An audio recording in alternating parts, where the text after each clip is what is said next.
Pernah nggak kamu lihat ada lampu lalu lintas yang rusak, tapi nggak kunjung diperbaikin?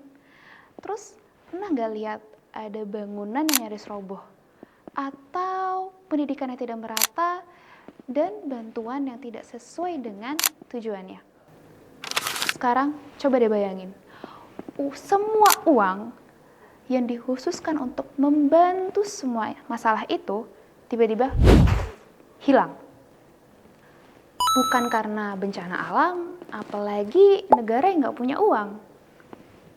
Tapi karena uang-uang itu sudah dicuri oleh orang-orang yang kita percaya. Nah, itu namanya korupsi.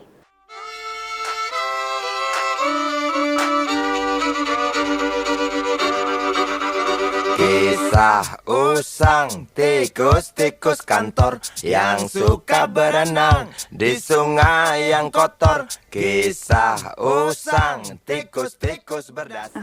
Oke. Secara sederhana, korupsi adalah penyalahgunaan kekuasaan yang dilakukan oleh pribadi atau kelompok demi keuntungannya sendiri. Bentuknya ada bermacam-macam, mulai dari suap supaya semuanya lancar, gratifikasi sebagai hadiah pelicin, bahkan penggelapan dana pemerintah. Intinya hanya satu, yaitu mengambil yang bukan haknya.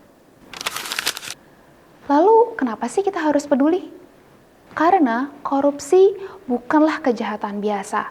Dia adalah extraordinary crime atau kejahatan luar biasa. Saat dana bantuan dikorupsi, ada ribuan keluarga yang seharusnya bisa makan enak, malah harus menderita kelaparan. Saat anggaran infrastruktur dikorupsi, yang ada malah fasilitas-fasilitas itu akan roboh dan membahayakan kita semua. Korupsi membuat yang kaya menjadi semakin kaya, dan yang miskin menjadi semakin terjepit. Terus kita bisa apa? Jawabannya, jangan diam. Perlawanan terhadap korupsi bisa dimulai dari hal-hal yang kecil.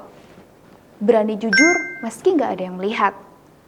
Menolak suap meski itu dianggap sebagai hal yang biasa.